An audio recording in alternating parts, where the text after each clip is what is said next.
You're good to go. All right, guys. Thank you so much for joining me tonight. So my name is Mimi G, for those of you who don't know me, and I am a DIY influencer and content creator. So on social media, you can find me at Mimi G Style. And today we're going to be doing this really great wallet.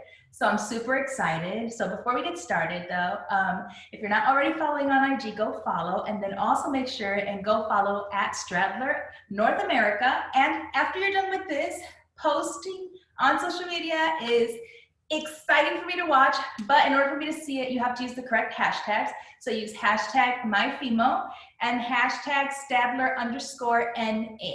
All right, I got all that out of the way. So let's get to the fun stuff.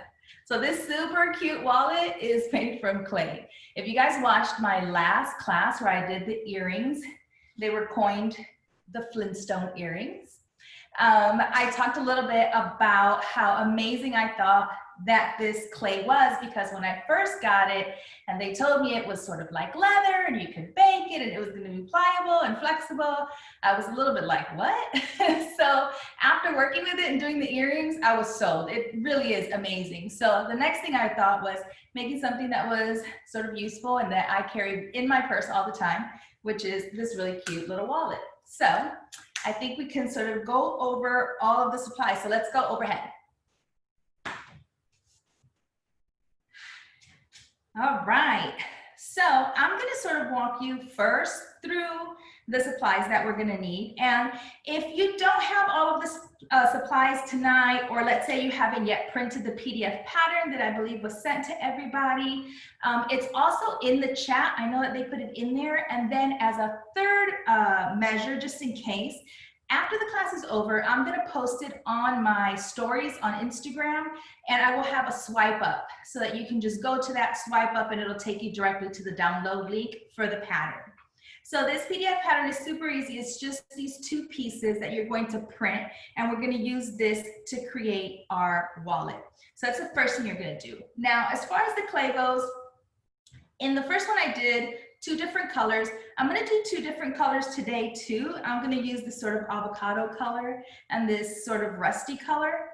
But I was also thinking after that, let's say you were making it for someone as a gift, or maybe your husband or your brother or somebody.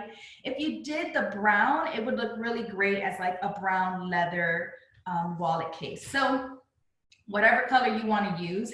I also think it would be really cool if you missed my last class, you could go back to watch it, because after 24 hours, this class will also be on the Michaels website. So in case, like I said, you don't have all your supplies, you can just come back in 24 hours to the Michaels website and the class will be up there for you. So if you missed my last class where I showed you guys how to do the leopard print and the zebra print, you guys can actually apply that to this and make a printed wallet, which I think would be really cool too.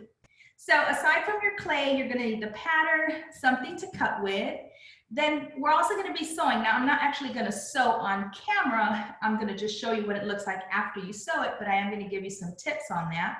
So you're gonna need some thread that matches your clay, and you're gonna need some needles. So 2 things that I wanna point out that are really important in the sewing is when you get to the sewing, you don't need a special machine to sew this. This literally did sew like leather. It was really easy for my needle to go through it. So although you don't need a specific machine and your home sewing machine is fine, you should use a leather needle. So that's what this is. And you can get this so that it makes it easier for your machine to go through both layers and have some really nice stitching. The other thing that you want to keep in mind is that if you sew at home, you know that you normally would pin your pieces together, but in this case, you can't pin through this. It would leave a hole. So I have these side little clips that I use to hold my piece together as I'm sewing, and I'll go through that again in a second. So you're also gonna need snaps if you wanna use the snap, and a snap tool. And then I am using my leather hole puncher to make my hole.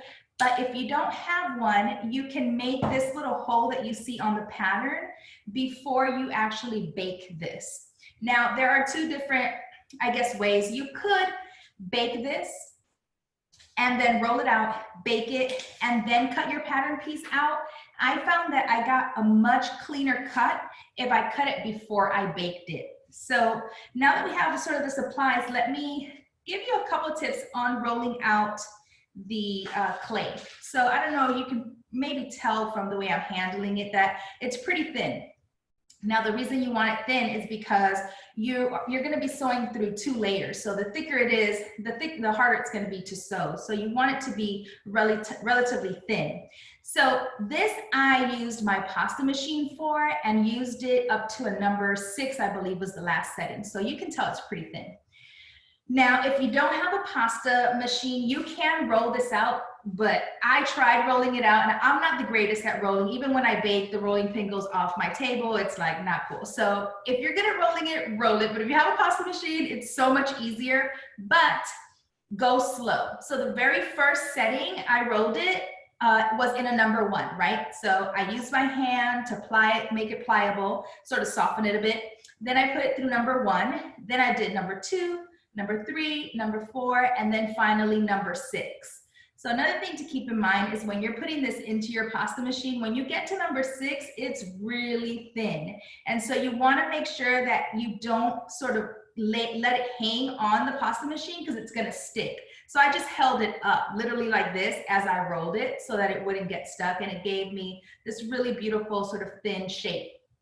Now, I mentioned this in the other class that to get that sort of leather effect, I don't know how well you guys can see that like on camera, but it really does look like leather. And what makes it look more like leather is if you pull on it, right? So if you have it sort of not as thin, let's say you rolled it out to a 5, it's not super thin.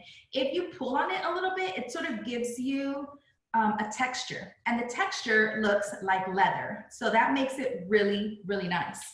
So the first thing we're gonna do is we're gonna cut our pattern piece. So I'm not gonna cut all of them, but I am gonna show you the way that I like to cut because I think it makes a difference. So I tap my paper on just so that it gets a little bit stuck on there. And I've done this 2 ways. So I've done this where I'm using a sharp edge and I'm sort of pulling, and it really just depends because sometimes if my clay is thin, it will tend to pull a little bit. So what I've noticed is if I just sort of press and then pull, I get a much cleaner cut. So that's sort of what you're gonna do. You're gonna press and then just pull it away.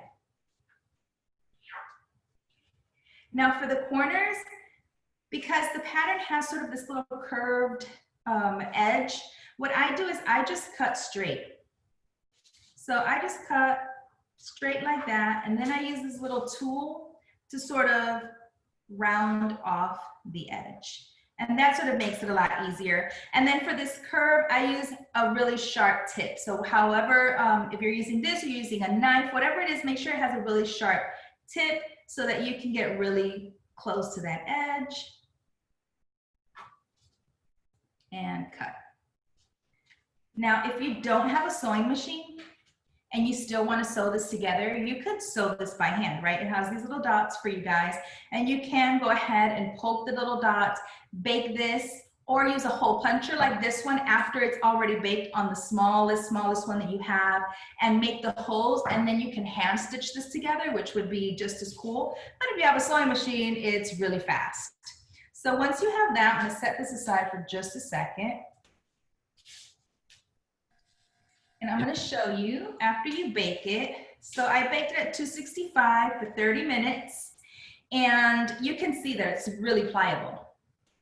It looks like leather, it feels like leather, it moves like leather, it's fantastic. So what you're gonna do is basically you're gonna take both of your pieces and you're going to lay it over the top of itself just like this, and use your clamps. This is gonna hold it in place while you sew. So I'm gonna show you the one that I have already stitched together. Now, I start here at this edge. I use a regular 2.5 length stitch, regular thread, just an all-purpose sewing thread, and my leather needle. And I stitch and I back stitch, and then I sew all the way around, and then I keep going, right? Because I want that sort of stitch look on the top of the flap as well. And then once I get back here, I back stitch again, and then I do a second row of stitching. So the reason I do that is because I'm not using cord, right? So if you were making something with leather and you were hand sewing it, you would probably use cording.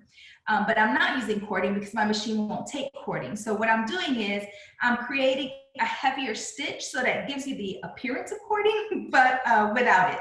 So that's all I did is I backstitched, stitched all the way around, backstitched again, and then afterwards I just went ahead and backstitched at the edges because this is going to constantly get pulled on and you don't want it to come undone. Really after that, that's all you need to do outside of adding our snap. So this is the fun part right now. You could, like I said, make this out of 2 colors if you wanted. You can make this out of 1 color. You can make this into a print, like maybe the cheetah print or a zebra print, or maybe some polka dots or confetti. That would be really cute too.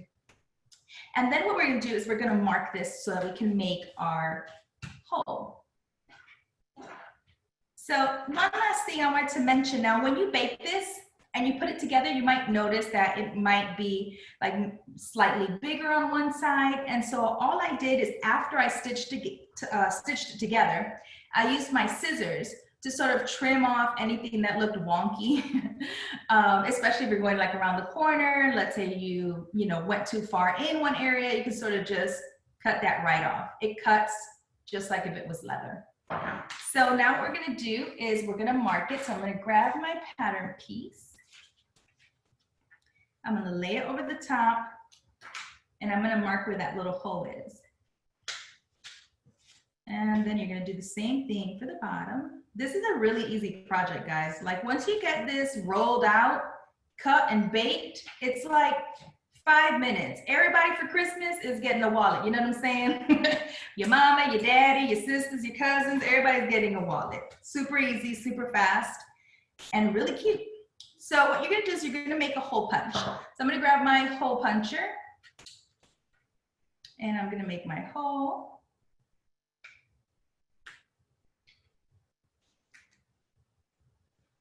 And then I'm gonna make my other hole. And Mimi, while you're doing that, a few people have asked, they wanna make multiple wallets. How much clay did you use for each section? Oh, what a great question. Okay, so I used half of the package, right? So I used half of it for the big piece, and then maybe half of the other one. You could have probably used less than that for this portion here. So not a whole lot, right? You could probably make 2 from 1. Okay, so now we're gonna go ahead and do our snaps. So these are heavy duty snaps for like jackets or whatever. And I'm gonna go ahead and place the one that you're gonna see right at the top of the snap. Make sure that you place it the way you're supposed to, because trust me, I made that mistake before and I attached it this way and then realized it was backwards. So make sure you're looking at the back of your wallet and you're gonna place your snap. And then if you've used the snap tool, it comes with directions. I mean, relatively simple to use. You just squeeze it and it's on there. And that sucker is not coming off, you guys. And then you're going to grab the other one.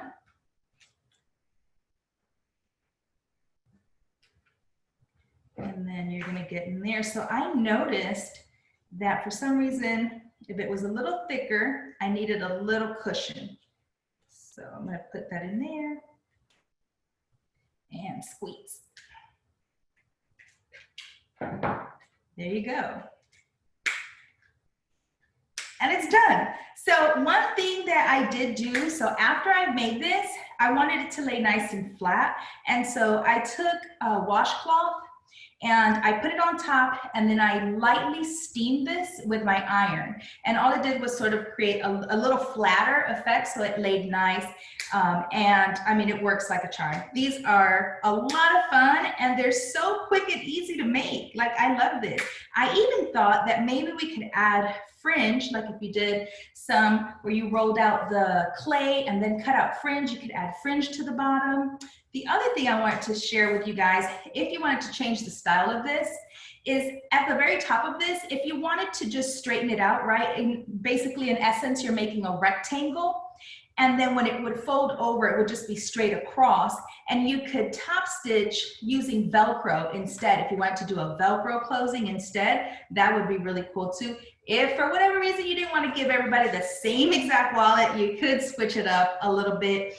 For this one, I even added sort of this little back piece for my fingers.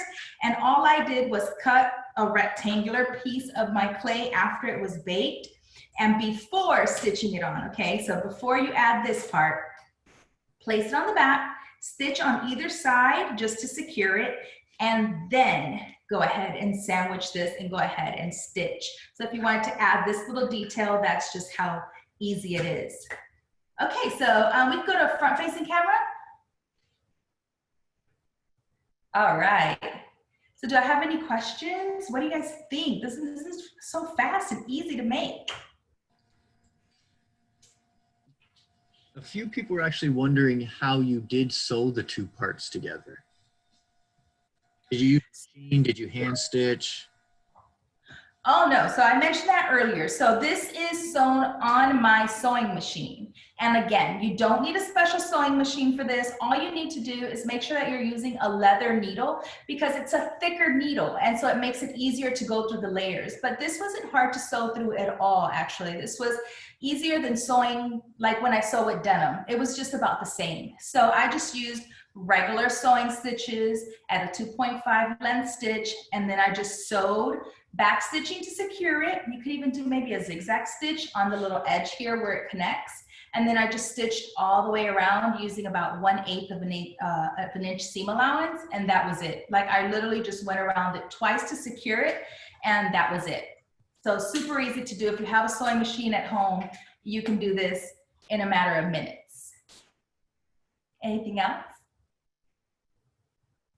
I can't wait for you guys to do this. So if you make one and you post on social media, please make sure to tag me, of course, always at VVG Style, and also at Stradler North America, and to use the hashtags, hashtag myfimo and hashtag Stradler_NA.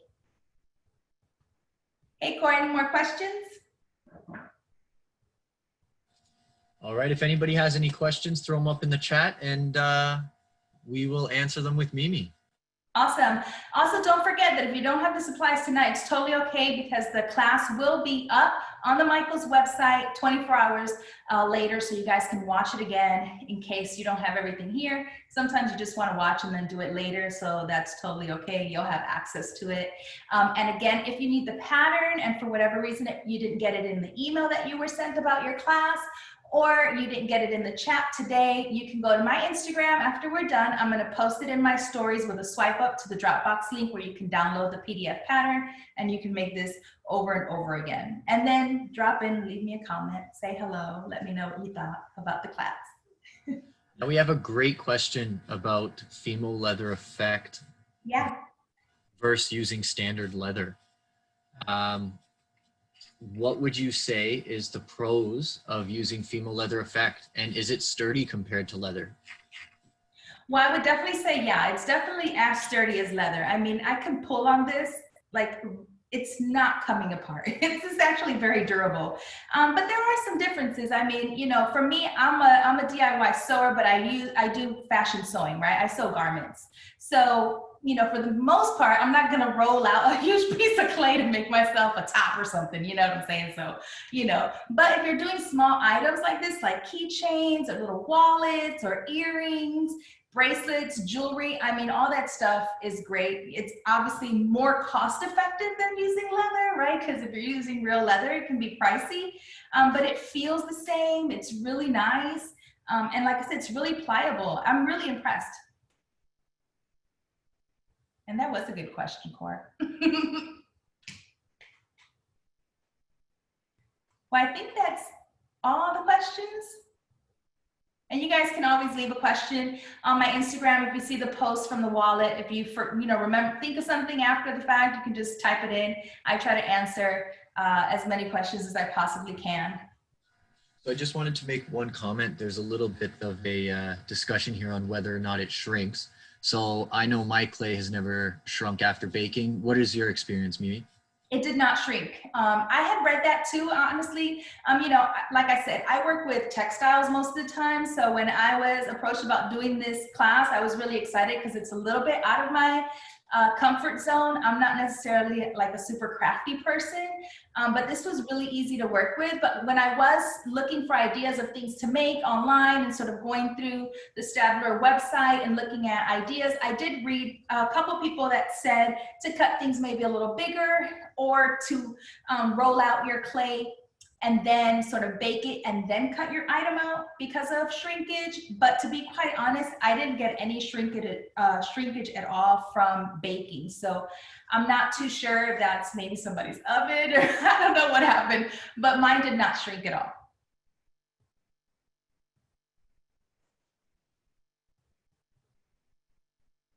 All right, guys. Well, thanks again for hanging out with me tonight, and make sure and post and share and let me know your thoughts. And thank you again so much. So I think if there are no more questions, I think we're done for tonight. All right, guys, thanks again for watching. Bye, guys. Thank you so much, Mimi. Thank you.